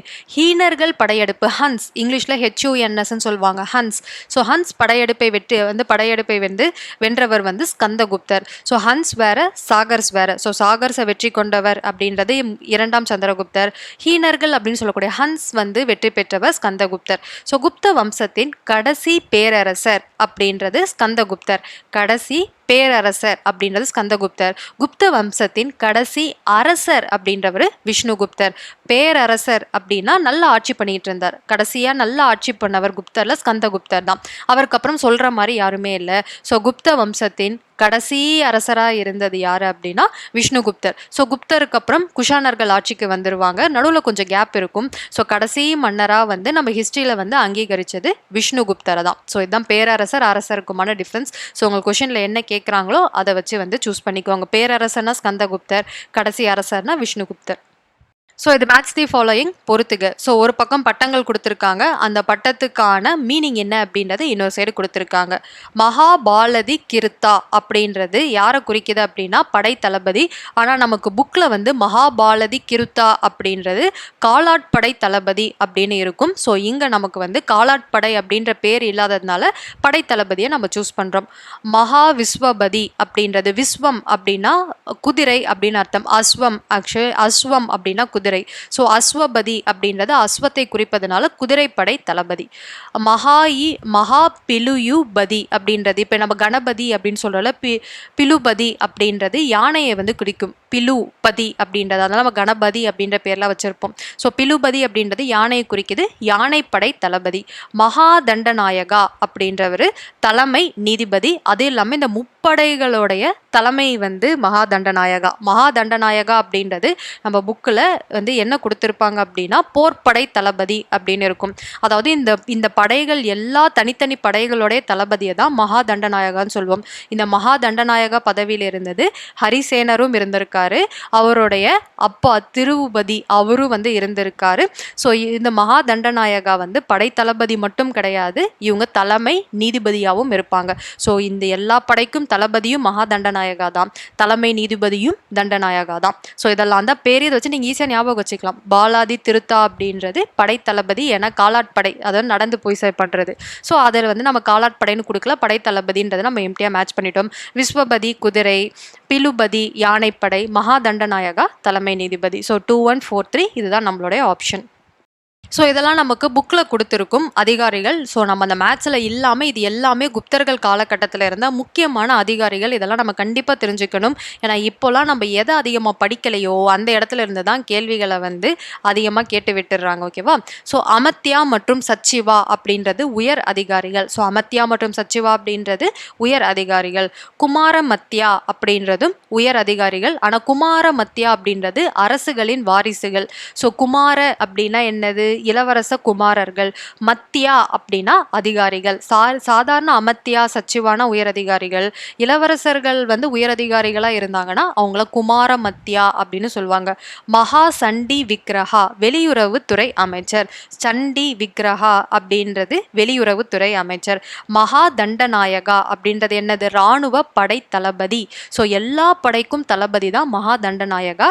ஆனால் ஒரு சில இடத்துல தலைமை நீதிபதி அப்படின்ற ஆப்ஷனும் வரும். ஸோ இராணுவப்படை தளபதினாலும் மகாதண்டநாயகா தான், தலைமை நீதிபதினாலும் மகாதண்டநாயகா தான். பால திருத்தியா அப்படின்றது காலாட்படை தளபதி. நம்ம முன்னாடியே பார்த்தோம். ஓகேவா? ஸோ அதுதான் வந்து திருத்தியா, பால திருத்தியா காலாட்படை தளபதி. மகா அஸ்வபதி ஸோ குதிரைப்படை தளபதி. மகா பிதிகரா அப்படின்றது அரண்மனை காவலர். படத்துலலாம் பார்த்துருப்போம். யார் அங்கே அப்படின்னு கேட்பாங்க. அப்போ எல்லாம் ஓடி வருவாங்கல்ல, அவங்கள தான் மகா பிதிகரா அப்படின்னு சொல்லுவாங்க. அது தண்ட பாஷிகா அப்படின்றது காவல்துறை. பாஷி அப்படின்னா மாவட்ட காவல்துறை தளபதி. துடகா மற்றும் துதகா, தூது அப்படின்ற வார்த்தை வருது பாருங்க. துடகா துதகா அப்படின்னா அவங்க ஒற்றர்கள். இதெல்லாம் குப்தர் காலத்துல இருந்த முக்கியமான அதிகாரிகள். இதெல்லாம் நம்மளுடைய புக்ஸ்லேயே வந்து கொடுத்துருக்காங்க. ஸோ அது இல்லாமல் நம்ம 11th புக்லையும் ஒரு சில அதிகாரிகள் பேரை அங்கே இங்கே ஒவ்வொரு லைனாகவும் அந்த பாக்ஸ் இன்ஃபர்மேஷனாகவும் கொடுத்துருப்பாங்க. அது எல்லாத்தையும் கலெக்ஷனாக நான் கொடுத்துருக்கேன். இதையும் நல்லா பார்த்துக்கணும். மாவட்ட அளவிலான காவல்துறை அலுவலர் அப்படின்னா காவல் அப்படின்னாலே பாஷி அப்படின்ற ஞாபகம் வந்துடணும். ஓகேவா? காவல் பாஷிகா, தண்ட பாஷிகா. மகா பிரதிகாரா ஸோ பிரதி அப்படின்றத அந்த வாசல். ஓகேவா? அரண்மனை காவலர்களின் தலைவர். இதுதான் மகா பிரதிகாரா. கத்தியத பஹிதா அப்படின்றது அரசு சமையல் அறை கண்காணிப்பாளர். ஸோ சமையல் செய்கிறவங்கள கண்காணிப்பாளரை தான் கத்தியத பஹிதா. இது எல்லாமே அந்த சான்ஸ்கிரிட் நேம். கத்தியத பஹிதா அப்படின்றது. துடகா ஸோ தூது அப்படின்னா ஒற்றர்களுடைய அமைப்பு. அரசு கருவூலத்தின் முக்கிய வருவாய் மற்றும் மூல வளங்கள் பற்றி குறிப்பிடும் நூல் நீதிசாரம் அப்படின்ற ஒரு நூல். ஆக்சுவலி இது எக்ஸ்ட்ரா இன்ஃபர்மேஷன் அப்படியே கொடுத்துட்டேன். ஏன்னா எல்லாத்தையும் நீங்கள் தெரிஞ்சுக்கணும். அரசு ஆவணங்களை பராமரித்த அதிகாரியின் பெயர் அப்படின்னா அஷ்ட பதல திருத்தா அப்படின்றது. அஷ்ட பதலதி கிருதா அப்படின்றவர் தான் அரசு ஆவணங்களை வந்து பராமரிப்பவர். ரணிய ஷெஷ்டி அப்படின்றது கட்டாய உழைப்பு. அதாவது ரத்தம் சிந்தி வேர்வை சிந்தி உழைக்கிறோம், அதை தான் வந்து ரணிய வெஷ்டி அப்படின்னு சொல்லுவாங்க. எந்த செப்பேடு அரசர் தன் நிலத்தின் ஒரே உரிமையாளர் என காட்டுகிறதுனா பாகர்பூர் செப்பேடு. ஸோ இந்த செப்பேடு ரொம்ப முக்கியம். நம்ம எப்படி கல்வெட்டு பார்த்தோமோ அந்த மாதிரி செப்பேடுகள் முக்கியம். அரசர் தான் இந்த நிலத்துடைய உரிமையாளர். யாருக்கும் நிலங்கள் வந்து உரிமை கிடையாது மக்களுக்கு. நான் சொன்னேன் இல்லையா முன்னாடியே வந்து ஃபாகியான்னு சொல்லும் பொழுது இங்கே யாரும் வீடை வந்து ரெஜிஸ்டர் பண்ண மாட்டாங்க. யார் எங்கே வேணாலும் இருக்கலாம். அதுக்கான ரீசன் அரசர் தான் நிலத்தின் உரிமையாளர். யாருக்குமே தனிப்பட்ட நிலம்லாம் கிடையாது. ஸோ இதை பற்றி சொல்லும் செப்பேடு பாகர்பூர் செப்பேடு. மாவட்டத்தின் நில பரிமாற்றம் தொடர்பான ஆவணங்கள் அனைத்தும் அதாவது பாதுகாத்த அதிகாரி உஸ்தபாலா அப்படின்றவர். மாவட்டத்தில் நிலத்தை பற்றி அதாவது அந்த ஆவணங்கள். நிலப்பிரபுத்துவ துணைநிலை ஆட்சியாளர் எவ்வாறு அழைக்கப்பட்டார்னா சமந்தா அப்படின்னு அழைக்கப்பட்டிருக்காங்க. ஸோ இதெல்லாம் தான் குப்தர் காலத்தில் இருந்த முக்கியமான வந்து அலுவலர்கள், அவங்களோட பேர்கள். ஏன்னா இதெல்லாம் தான் இப்போலாம் வந்து நீங்கள் கொஷின் பேப்பரை எடுத்தாலே நம்ம எப்போவுமே படிக்கிற மாதிரி எந்த குப்தர் முதல்ல, ஸோ கவிராஜா யார், இந்த மாதிரி கேள்விகள்லாம் கேட்குறதெல்லாம் ஒன்று மேத்ஸில் வந்து கேட்டு ஃபுல்லாக கன்ஃபியூஸ் பண்ணி விட்டுருவாங்க. இல்லைனா நீங்கள் கேள்வியே படாத ஏதோ ஒரு 2 லைன் நீங்கள் சும்மா படிச்சுட்டு மட்டும் போயிருப்பீங்க. ஸ்பெசிஃபிக்காக இன்ட்ரெஸ்ட் கொடுக்காம படிக்காத லைன்ஸ் எல்லாம் தூக்கி கேள்வியாக வச்சுருப்பாங்க. ஏன்னா வர காம்படிஷன்ஸ் அதிகமாயிட்டே இருக்குது. ஸோ யார் நல்லா படிச்சிருக்கா, மனப்பாடம் செல்லவே செல்லாது, யார் நல்லா கான்செப்ட் புரிஞ்சு படிச்சிருக்கா, யார் வந்து ஒவ்வொரு லைனுக்கும் இம்பார்ட்டன்ட் கொடுத்து படிச்சிருக்காங்க, அவங்க மட்டும் பாஸ் பண்ணால் போதுன்னு கொஷின் பேப்பர் செட் பண்ணும்பொழுதுலாம் உங்களுக்கு இந்த மாதிரி பாயிண்ட்ஸ்லாம் வந்து எக்ஸ்ட்ராவாக இருக்கும். ஸோ ஒரு கொஷின் பேப்பர் தான் நீங்கள் படிக்கிறீங்க. அந்த கொஷின் பேப்பர்லேருந்து உங்களால் மேக்ஸிமம் எவ்வளோ கவர் பண்ண முடியுமோ அவ்வளோ கவர் பண்ணி நீங்கள் படிச்சிடணும். Match the correct classification of land during Gupta period. குப்தர் காலத்தில் நிலங்களை கீழ்கண்டவற்றுடன் சரியாக பொறுத்துக. அவங்க நிலத்துக்கு பேர் வச்சிருக்காங்க. எப்படி நம்ம சங்க காலத்தில் நிலத்தை 5ஆ பிரிச்சோமோ அதே மாதிரி குப்தர் காலத்திலையும் நிலத்தை வந்து 5ஆ பிரிச்சிருக்காங்க. ஆனால் இங்கே நமக்கு 4 தான் கொடுத்துருக்காங்க. அதை மேட்ச் பண்ண சொல்லியிருக்காங்க. முதல்ல ஷேத்ரா அப்படின்னு சொல்றது வேளாண்மைக்கு உகந்த நிலம். இந்த பேர்லேயே தெரியும். நல்லா ஷேத்திரமா இரு, ஷேத்திரம் அப்படின்னா நல்லா இரு. ஸோ எப்போ நல்லா இருக்க முடியும்? வேளாண்மைக்கு உகந்த நிலம் தான் ஷேத்ரா. கிலா இல்லை அப்படின்னா அது வேஸ்ட்லேண்ட் தரிசு நிலம், அதாச்சும் ஒன்றுமே பண்ண முடியாது. ஆப்ர கதா, கதா அப்படின்னா வனநிலம். ஸோ கதைகள் வந்து அதிகமாக இருக்கும். ஸோ வன நிலத்தில் ஜங்கிள் ஸ்டோரிஸ் அப்படின்லாம் சொல்லுவாங்களா, ஆப்ர கதா வனநிலம். அப்புறம் வஸ்தி அப்படின்றது இல்லை வாஸ்தி அப்படின்றது குடியிருப்புக்கு உகந்த நிலம். அதனால நம்ம வாஸ்து பார்த்து வீடு கட்டணும் அப்படின்லாம் சொல்லுவாங்க. ஸோ வாஸ்து அப்படின்னா குடியிருப்புக்கு உகந்த நிலம். ஸோ க்ஷேத்ரா, கிலா, அப்ரகதா, வஸ்தி அப்படின்றது. க்ஷேத்ரா அப்படின்றது வேளாண்மை நிலம், கிலா அப்படின்றது தரிசு நிலம், அப்ரகதா அப்படின்றது வனநிலம், வஸ்தி அப்படின்றது குடியிருப்புக்கு உகந்த நிலம். ஆப்ஷன் சி 2143 நம்ம ஆப்ஷனில் எக்ஸ்பிளைன் பண்ணலை. இது எல்லாமே நீங்கள் மேட்ச் பண்ணிங்கன்னா வரும். இது இல்லாமல் ஒரு நிலம் இருக்குது. ஸோ நம்ம அந்த 5 நிலத்தையும் என்ன அப்படின்னு பார்த்துருவோம். ஸோ குப்தர் காலத்தில் நிலங்கள் 5 வகையாக பிரிக்கப்பட்டிருந்தன. ஸோ க்ஷேத்ரா அப்படின்னா பயிர் நிலம், விளைச்சல் நிலம், கிலா அப்படின்னா தரிசு நிலம், அப்ரஹதா கதா அப்படின்னா அது காடு இல்லைனா வனநிலம், வாஸ்தி இல்லைனா வஸ்தி அப்படின்றது குடியிருப்பு நிலம், கபட சஹாரா அப்படின்னு சொல்கிறது மேய்ச்சல் நிலம். சஹாரா அப்படின்னு சொல்லுவாங்க. இப்போ சஹாரா பாலைவனம், முதல்லலாம் சஹாரா வந்து ஒரு புல்தரையாக இருந்துச்சாம். அங்கே வந்து நிறைய மேய்ச்சல் பண்ணிட்டு மேய்ச்சல் மக்களாக தான் வாழ்ந்துட்டு இருந்தோம் அப்படின்றதும், மனித இனம் அந்த சஹாரா பகுதியில் இருந்து தான் அந்த நிலம் வறண்டதுக்கு அப்புறம் உலகம் ஃபுல்லாக பரவிச்சு. நம்ம இப்போவுமே கேள்விப்படுவோம் இல்லையா, மனிதர் முதல்ல வந்து இருந்தது அந்த ஈஸ்ட் ஆஃப்ரிக்கா, அதாவது கிழக்கு ஆஃப்ரிக்கா பகுதியில் தான் மனித இனம் இருந்துச்சு. அந்த கிழக்கு ஆஃப்ரிக்கா பகுதியில் தான் சஹாரா அப்படின்ற, இப்போ அது பாலைவனம், ஆனால் முன்னாடி அது வந்து ஒரு புல்வெளியாக இருந்துச்சாம். அங்கே தான் மக்கள் வாழ்ந்துகிட்டு இருந்தாங்களாம். அது வந்து பாலைவனமாக மாறி மக்கள் அங்கங்கிருந்து வறட்சி காரணமாக வெளியே வந்தாங்களாம். அதனால மேய்ச்சல் நிலத்துக்கு இவங்க கொடுத்த பேரும் கபட சஹாரா அப்படின்றது. ஸோ இந்த 5ம் குப்தர் காலத்தில் உள்ள நிலங்கள். Which one of the following was an important port of eastern coast during the Gupta period? குப்தர் காலத்தில் கிழக்கு கடற்கரையில் உள்ள முக்கிய துறைமுகம் எது அப்படின்னு கேட்டிருக்காங்க. ஸோ வந்து முக்கியமான துறைநகம், குப்தர் காலத்தில் உள்ள முக்கியமான துறைமுகம் அப்படின்றது தமிர லிப்தி அப்படின்றது ஒரு துறைமுகம். தாமிர லிப்தினாலும் ஒரே துறைமுகம் தான். இதை பற்றின குறிப்பு ஃபாகியானுடைய எவிடன்ஸ். ஃபாகியான் அப்படின்றவர் ஒரு சீன துறவி. எந்த காலகட்டத்தில் வராரு? 401 410 வரைக்கும் வராரு. யாருடைய அரசவைக்கு வராரு? 2ஆம் சந்திரகுப்தருடைய அரசவைக்கு வராரு. அப்போ அவரால் சொல்லப்பட்ட முக்கியமான நகரம் என்னது? பாடலிபுத்திரம். அவரால் சொல்லப்பட்ட முக்கியமான துறைமுகம் எது? தாமிர லிப்தி அப்படின்ற துறைமுகம். இதெல்லாம் ஃபாகியானுடைய குறிப்பிலிருந்து நமக்கு கிடைச்ச information. Name the world oldest university founded in the 5th century AD. 5ஆம் நூற்றாண்டோடைய பழமையான பல்கலைக்கழகம். ஸோ பழமையான பல்கலைக்கழகம்னு கேட்டால் தான் உங்களுக்கு கன்ஃபியூஷன் வரும். நூற்றாண்டு கொடுத்துட்டாங்கன்னா ஐடென்டிஃபை பண்ணுறது ஈஸி. ஸோ 5ஆம் நூற்றாண்டில் வந்து தோன்றின பழமையான பல்கலைக்கழகம் நாலந்தா பல்கலைக்கழகம். நாலந்தா 5 அப்படின்னு ஞாபகம் வச்சுக்கோங்க. நாலந்தா பல்கலைக்கழகம் 5ஆம் நூற்றாண்டு. ஸோ 5ஆம் நூற்றாண்டில் தோன்றினா நாலந்தா பல்கலைக்கழகம். ஸோ இந்த நாலந்தா பல்கலைக்கழகத்தை கட்டினது யாரு? எந்த குப்தர் அப்படின்னு பார்த்தோன்னா முதலாம் குமாரகுப்தர் தான் நாலந்தா பல்கலைக்கழகத்தை கற்றார். ஸோ நாலந்தா பல்கலைக்கழகம் 5ஆம் நூற்றாண்டு. ஸோ கிட்டத்தட்ட யாரால் வந்து கட்டப்படுது அப்படின்னா முதலாம் குமாரகுப்தரால் கட்டப்படுது. இந்த நாலந்தா பல்கலைக்கழகத்துடைய முக்கியமான வேலை என்ன அப்படின்னு பார்த்தோன்னா புத்த சமயத்தை வந்து கற்பிக்கிறது தான் வந்து நாலந்தா பல்கலைக்கழகத்துடைய முக்கியமான வேலை. இப்போ நாலந்தா பல்கலைக்கழகத்தை பற்றி நம்ம புக்கில் கொடுத்துருக்கோம். எல்லா இன்ஃபர்மேஷனும் பார்த்துருவோம். ஏன்னா இப்படி தான் நம்ம கொஷின் வரும்ன்றதில்ல. வேற ஏதாவது நாலந்தா பல்கலைக்கழகத்தை வச்சு கேட்டாலும் நமக்கு எழுத தெரியணும். ஸோ நாலந்தா பல்கலைக்கழகத்தை பற்றி பார்த்துருவோம். ஸோ நாலந்தா பல்கலைக்கழகம் எந்த நூற்றாண்டை சேர்ந்தது அப்படின்னா சில இடங்களில் 5ன்னு இருக்குது, சில இடங்களில் 6னும் இருக்குது. ஸோ அதனால் 5, 6ஆம் நூற்றாண்டை சேர்ந்தது தான் நாலந்தா பல்கலைக்கழகம். ஸோ உங்கள் கொஷினில் 6ஆம் நூற்றாண்டில் தோன்றிய பழமையான பல்கலைக்கழகம் எதுனா நம்ம 5 தானே படித்தோம். அப்போ 6 என்னென்னலாம் யோசிக்கக்கூடாது. 5, 6 இந்த 2 நம்பருமே நாலந்தா பல்கலைக்கழகத்திற்கு உரியது. குப்தர்களுக்கு பிறகு கனோசியை சேர்ந்த எந்த அரசரின் கீழ் நாலந்தா பல்கலைக்கழகம் சிறப்பு பெற்றதுன்னா ஹர்ஷர். இது ரொம்ப முக்கியம். என்னதான் நாலந்தா பல்கலைக்கழகம் குப்தர் காலத்திலே தோன்றினாலும் அதுக்கப்புறம் வந்து யாரும் அதை பெருசாக மெயின்டைன் பண்ணலை. அப்படிப்பட்ட நாலந்தா பல்கலைக்கழகத்தோட சிறப்பை தெரிஞ்சுக்கிட்டு குப்தர் அல்லாமல் நாலந்தா பல்கலைக்கழகத்தை வந்து சிறப்பாக நடத்திக்கிட்டு இருந்தது ஹர்ஷர். ஸோ வர்தனர் அந்த பேரரசை சேர்ந்தவர் ஹர்ஷர் தான் இதனால் நடத்திக்கிட்டு வந்தார். நாலந்தா பல்கலைக்கழகத்தில் பல ஆண்டுகள் பௌத்த தத்துவத்தை படித்த சீன அறிஞர் யார் அப்படின்னா ஹுவான் ஸ்வாங். ஸோ குப்தர் காலம் அப்படின்னு எடுத்தாலே எல்லாமே சீன துறவியாக தான் இருப்பாங்க. ஸோ ஓகேவா, 3 சீன துறவிகள் குப்தர் காலத்தில் இருப்பாங்க. ஒருத்தவங்க அந்த ஐசிங் அப்படின்றவர். அவர் வந்து அந்த ஸ்ரீகுப்தரும் கடோத்கஜரை பற்றினா அந்த கல்வெட்டு குறிப்புகள்லாம் வந்து தேடி குறிப்புகள் எழுதியிருப்பார்.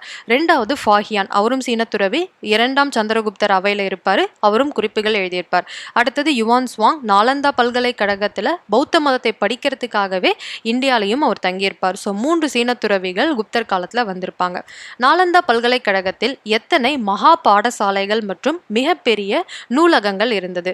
எத்தனை மகா பாடசாலைகள்னா 8 பாடசாலைகள். ஸோ பாடசாலைகள் அப்படின்னா சப்ஜெக்ட்ஸ்பா. ஸோ நம்ம வந்து புத்த மதத்தை மட்டும் அங்கே கற்றுக் கொடுக்க மாட்டாங்க. வானவியல் சாஸ்திரம், அஸ்ட்ரானமி, மேக்ஸு, ஸோ ஒரு லாங்குவேஜ், புத்த மதம் எல்லாமே வந்து கற்றுக் கொடுப்பாங்க. அப்படி 8 பாடசாலைகள்னால் இப்போ வந்து ஸ்கூல்ஸ் உள்ளேயே ஒரு காம்பவுண்டுக்குள்ளேயே ஒரு 8 டிஃப்ரெண்ட் ஸ்கூல். ஒரு ஸ்கூல் ஆர்ட் பற்றி சொல்லிக் கொடுக்கும், ஒரு ஸ்கூல் மேக்ஸ் பற்றி சொல்லிக் கொடுக்கும், ஒரு ஸ்கூல் அஸ்ட்ரானமி பற்றி சொல்லிக் கொடுக்கும், ஒரு ஸ்கூல் அந்த பிட்டகாஸ் அப்படின்னு சொல்லப்படக்கூடிய புத்த டீச்சிங் பற்றி சொல்லிக் கொடுக்கும். இந்த மாதிரி 8 மகா பாடசாலைகள் இருந்துச்சு. 3 பெரிய நூலகங்கள் இருந்துச்சு, 3 லைப்ரரி இருந்திருக்கு. மகா விஹரஹா என்று அழைக்கப்படுவது எதுனா நாலந்தா பல்கலைக்கழகம். இது நம்ம புக்கில் ஒரு சின்ன லைனாக கொடுத்துருப்பாங்க. ஸோ இதெல்லாம் நான் கொஞ்சம் ஹைலைட் பண்ணி கொடுத்துருக்கேன். கேள்வி வந்தால் நீங்கள் ஆன்சர் பண்ணணும். அதனால 5ஆம் நூற்றாண்டிலிருந்து 1200 வரை புகழ்பெற்ற கல்வி சாலையாக இருந்தது எது அப்படின்னாலும் நாலந்தா பல்கலைக்கழகம். பாதுகாக்கப்படும் உலகின் தொன்மையான சின்னம்ல ஒன்றும் நாலந்தா பல்கலைக்கழகம். பக்தியார் கில்ஜி படைகளால் நாலந்தா சூறையாடப்பட்டு அழிக்கப்பட்ட வருடம் எது அப்படின்னா 1200. ஸோ இது ஒரு முக்கியமான கேள்வி. நாலந்தா பல்கலைக்கழகத்தை சூறையாடியவர் யாருன்னா பக்தியார் கில்ஜி. எந்த வருடம் அப்படின்னா 1200. ஃபேன்சி நம்பர் மாதிரி இருக்கும், கொஞ்சம் ஈஸியாக ஞாபகம் வச்சுக்கோங்க. பக்தியார் கில்ஜி 1200. ஸோ இதுக்கும் நான் உங்களுக்கு ஒரு சின்ன ஷார்ட்கட் சொல்கிறேன். நமக்கு பக்தி எப்போ அதிகமாக இருக்கும்? 12th படிக்கும்போது தான். எப்படியாவது நல்ல மார்க் வந்தால் தான் நல்ல காலேஜ் கிடைக்கும். ஸோ அதனால பக்தியார் கில்ஜி நாலந்தா பல்கலைக்கழகத்தை சூறையாடப்பட்ட ஆண்டு 12, அதாவது 1200 அப்படின்றது. ஸோ அதுக்கப்புறம் அவர் சூறையாடிட்டு போயிட்டாரு. அதுக்கப்புறம் அங்கே யாரும் பெருசாக படிக்கலை. நம்ம இந்தியன் கவர்மெண்ட் நாலந்தா பல்கலைக்கழகத்தில் அகழ்வாய்வு ஆரம்பிக்கப்பட்ட வருடம் 1915. ஸோ 1915 தான் இந்தியன் கவர்மெண்ட் முதல்ல நாலந்தா பல்கலைக்கழகத்தில் அகழ்வாராய்ச்சி ஆரம்பிக்கப்படுது. இது ஒரு பாக்ஸ் இன்ஃபர்மேஷனாக புக்கில் கொடுத்துருப்பாங்க. ஸோ இந்த வருடத்தையும் தெரிஞ்சுக்கோங்க, கேள்வி கேட்டால் எழுத தெரியணும். இது எல்லாமே நம்ம புக்ஸில் நாலந்தா பல்கலைக்கழகத்தை பற்றி கொடுத்துருக்கும் முக்கிய குறிப்புகள். ஹூ கம்போஸ்ட் பஞ்ச சித்தாந்திகா தி 5 அஸ்ட்ரானமிக்கல் சிஸ்டம்? இந்த நூலை வந்து யார் எழுதுறாங்க? ஸோ பஞ்ச சித்தாந்திகா என்ற 5 வானியல் நூல். அதாவது பஞ்ச சித்தாந்திகான்றது ஒரு வானியல் நூல், அதாவது அஸ்ட்ரானமி, நம்ம ஸ்பேஸை பற்றி சொல்கிற நூல். இதை எழுதினது வராஹி மிஹிரர் அப்படின்றவர். ஸோ நம்மளோட குப்தர் காலத்தில் இருந்த வேற புக்ஸும் யார் என்னென்ன எழுதியிருக்காங்க அப்படின்றதோட காம்போசிஷனும் நம்ம வந்து பார்த்துருவோம். Pick out the 2 books written by விசாகதத்தர். So விசாகதத்தரால் எழுதப்பட்ட 2 நூல்கள் என்னன்னு கேட்குறாங்க. பின்வருவன்றில் விசாகதத்தரால் எழுதப்பட்ட 2 நூல்கள். ஆல்ரெடி நம்ம விசாகதத்தரை பற்றி ஒரு புக்கு நம்ம பார்த்துருப்போம். என்ன பார்த்தோம்? தேவி சந்திரகுப்தம். ஸோ இந்த தேவி சந்திரகுப்தம்ன்ற நூல் யாரை பற்றினது அப்படின்னா 2ஆம் சந்திரகுப்தரை பற்றினது. ஸோ விசாகதத்தர் அப்போவே பார்த்தோம் 2 புக் எழுதியிருப்பாருன்னு. ஒன்று தேவி சந்திரகுப்தம், இன்னொன்று முத்ரா ராட்சசம் அப்படின்றது. ஸோ கேள்வி இதில் ஈஸியாக இருக்குது பாருங்கள். Pick out the 2 books written by விசாகதத்தர் அப்படின்னா 2 புத்தகங்கள். So option 2 Mudra Rakshasam, option 4 Chandraguptam. இந்த 2 புத்தகங்கள் தான் விசாகதத்தரால் எழுதப்பட்டது. இந்த விசாகதத்தர் 2ஆம் சந்திரகுப்தருடைய அவை புலவரில் ஒருத்தவர். ஸோ நான் ப்ளூ கலரில் எழுதியிருக்கிறதுலாம் புக்கு, ரெட் கலரில் ஹைலைட் பண்ணியிருக்கிறதுலாம் ஆத்தர்ஸ், அந்த புக்கை எழுதினவங்க. ஹத்தஸ் யாயூர் வேதா அப்படின்ற புக்கு வந்து பால காப்பியா அப்படின்றவர் எழுதியிருக்காரு. ஓகேவா? ஸோ ஏன்னா நம்ம புக்ஸ் எல்லாம் கண்டிப்பாக படிக்கணும். எந்த புக்கு யார் அப்படின்றது டைரக்ட் கொஷனில் கேட்டாலும் சரி, மேசிவ் ஃபாலோயிங்கில் கேட்டாலும் சரி, உங்களுக்கு எழுத தெரியணும். இதுதான் நம்ம புக்ஸில் கொடுத்துருக்கும் மொத்த குப்தர் காலத்து இலக்கியங்கள். ஓகேவா? சகுந்தலம் மற்றும் அர்த்த சாஸ்திரம் இதை 2ஐயும் காளிதாசர் அப்படின்றவர் எழுதியிருப்பார். ஓகேவா? சகுந்தலம் மற்றும் அர்த்த சாஸ்திரம் இது 2ம் காளிதாசரால் எழுதப்பட்டது. ஓகேவா? அடுத்தது சமண ராமாயணம் அப்படின்ற நூல் விமலா அப்படின்றவங்களால எழுதப்பட்டது. மகா பாஷ்யம் அப்படின்ற நூல் பதஞ்சலி அப்படின்றவராலையும், அஷ்டதியாயி அப்படின்றது பாணினி அப்படின்றவராலையும், மிருச்ச கடிகம் அப்படின்றது சூத்ரகர், வாசவதத்தை அப்படின்றது சுபந்து அப்படின்றவர், கிருதார்ஜுன்யம் அப்படின்றது பாரவி அப்படின்றவங்களாலையும், சந்திர ஷியாகர்ணம் அப்படின்றது சந்திர கோஷியர், அமரகோஷம் அகராதி இது 2ம் அமரசிம்மரால, ஆரியபட்டியம் சூரிய சித்தாந்தா ஆரியபட்டரால, பஞ்ச சித்தாந்திகா நம்ம முன்னாடியே பார்த்தோம் இல்லையா, வராகி மிகிரர் அப்படின்ட்டு, பஞ்ச சித்தாந்திகா, பிருஹத்க சம்ஹிதா, அப்புறம் பிரிஜாத் ஜாதகம் இந்த மாதிரியான நூல்கள் வராகி மித்திரரால் எழுதப்பட்டது. அஷ்டாங்க சம்ஹிருதம் அப்படின்றது வாக்பதரால் எழுதப்பட்டது. நீதி சாரம் அப்படின்ற நூல் காமந்தகர். ஸோ இந்த நூல்லாம் வந்து நிறைய தடவை ரிப்பீட்டடாக கேட்ட ஒரு கொஷின். நீதி சாரம் நூல் வந்து எந்த காலத்தை சேர்ந்ததுன்னா குப்தர் காலத்தை சேர்ந்தது. குப்த கால கருவூல ரகசியங்களை பற்றி சொல்லும் நூலுனாலும் அது நீதிசாரம். நீதிசாரம் கருவூல ரகசியத்தை பற்றி சொல்லும் நூலை எழுதியது காமந்தகர் அப்படின்றவர். ஸோ ஒரே வார்த்தையை வச்சு நிறைய கொஷின்ஸ் வந்து வரதுக்கு சான்சஸ் இருக்கு. ஸோ இந்த நூல்கள் எல்லாமே ரொம்ப ரொம்ப முக்கியம். Who is called as the Indian Shakespeare? இந்திய ஷேக்ஸ்பியர் என அழைக்கப்பட்டவர் யார் அப்படின்னா காளிதாசர். ஸோ நீங்கள் கேட்கலாம் ஷேக்ஸ்பியர் அப்புறம் தானே வந்தாருன்றது கரெக்ட். காளிதாசர் தான் ஃபஸ்ட்டு, ஷேக்ஸ்பியர் வந்து அப்புறம் தான். அதுக்கப்புறம் பிரிட்டிஷ் நம்மளை ஆட்சி பண்ணும்பொழுது நிறைய பேர் நம்மளுடைய அந்த இந்திய கலாச்சாரம் மற்றும் இந்த புக்ஸை பற்றி ஆராய்ச்சி பண்ண ஆரம்பித்து ஆங்கிலேயர்கள் கொடுத்த பேர் தான் இந்த பேர் எல்லாமே. ஸோ காளிதாசரை இந்தியாவின் ஷேக்ஸ்பியர் அப்படின்னு சொல்லுவாங்க. Match the list 1 with list 2 and choose your answer from the quotes given below. List 1 வந்து பார்த்தீங்கன்னா யார் யார், ஸோ லிஸ்ட் 2ல அவங்களோட பேர் என்ன அப்படின்னு இருக்கும். முதல்ல ஆரியபட்டா அப்படின்றவர் வந்து அவருக்கான பட்டம் இந்தியாவின் நியூட்டன் அப்படின்றது. ஏன்னா நியூட்டன் வந்து நம்மளோட கிராவிட்டி அந்த ஈர்ப்பு சக்தியை பற்றி கண்டுபிடிச்சவர். அது மட்டும் இல்லாமல் கிரகணங்கள் சுற்றுறது இதை பற்றிலாம் ஆராய்ச்சி பண்ணவர். ஆரியபட்டாவும் இந்த மாதிரி வானவியல் துறையில் வந்து சிறந்து விளங்கினார். அதனால் நியூட்டன் ஆஃப் இந்தியா அப்படின்றது ஆரியபட்டா. அடுத்தது ஸ்கந்தகுப்தா அப்படின்றவருக்கு ஆசியா மற்றும் ஐரோப்பாவின் ஹீரோ அப்படின்னு சொல்லுவாங்க. ஏன் அப்படின்னா ஸ்கந்தகுப்தர் யாரை அழித்தாரு?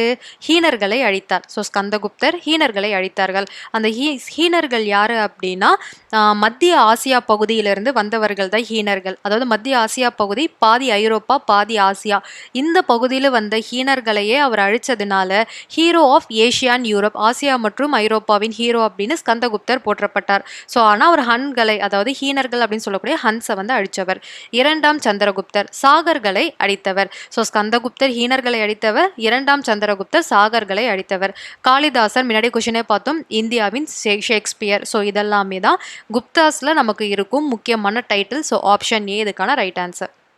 So match the following. வராகி மிஹிரர் அப்படின்ற இவங்க எல்லாருமே வந்து அவை புலவர்கள். யாருடைய அவை புலவர்கள்னா இரண்டாம் சந்திரகுப்தருடைய அவை புலவர்கள் 9 பேர் இருப்பாங்க. அவங்களை நவரத்தினங்கள் அப்படின்வாங்க.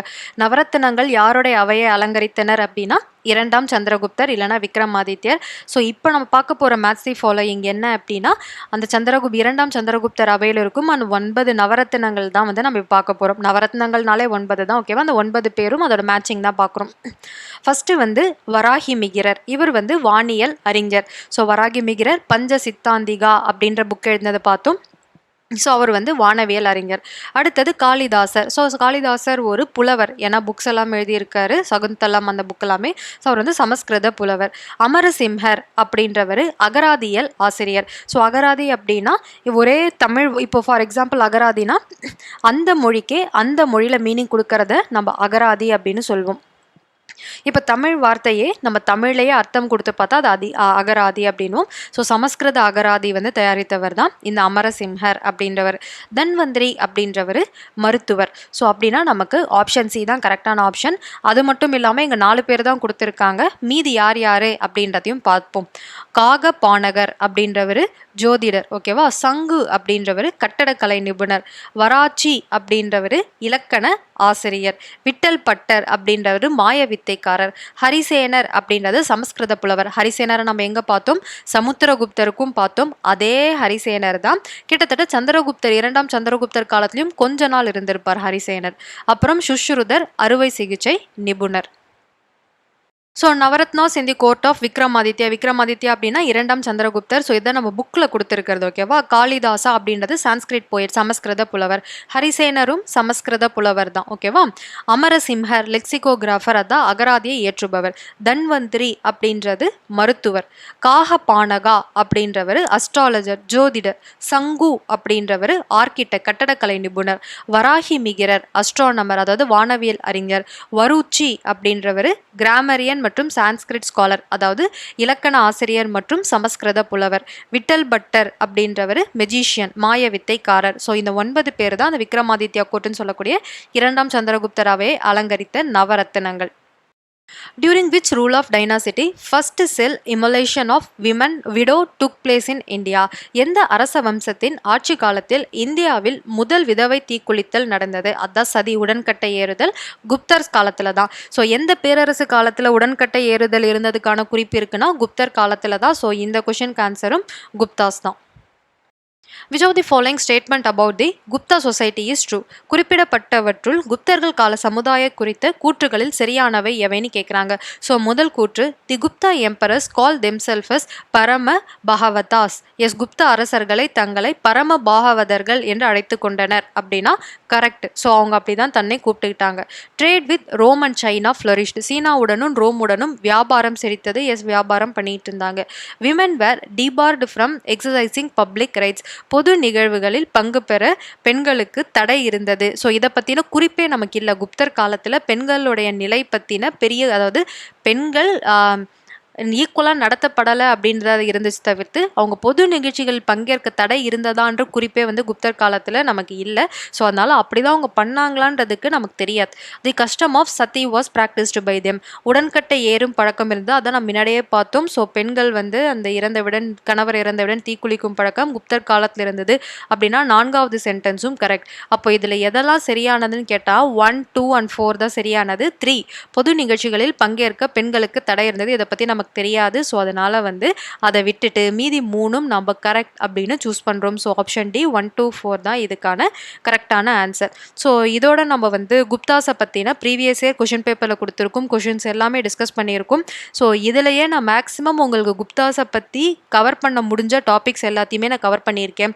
உங்களுக்கு இன்னமும் குப்தாஸை பற்றி டீட்டெயில்டான வீடியோஸ் வேணும்னா நம்ம யூடியூப் சேனல்லே போய்ட்டு ஜஸ்ட்டு சர்ச்சில் நீங்கள் குப்தாஸ் அப்படின்னு அடிச்சிங்க அப்படின்னா 4 தனித்தனி வீடியோஸாக வரும். அது இல்லாமல் ஃபுல்லாக ஹிஸ்ட்ரியை கவர் பண்ணி நான் ஒரு வீடியோவும் கொடுத்துருக்கேன். அந்த வீடியோலையும் உங்களுக்கு குப்தாஸை பற்றி கவர் பண்ணி இருக்கும். ஸோ இதை முடிச்சுட்டு நீங்கள் அந்த குப்தாஸை பற்றியும் கம்ப்ளீட்டாக நீங்கள் படிச்சிங்கன்னா உங்களுக்கு படிக்கும்போதே ஓஹோ கொஷின் இப்படி தான் கேட்பாங்க இந்த பாயிண்ட் அப்படின்றதுலாம் உங்களுக்கு ஈஸியாக புரிஞ்சிடும்.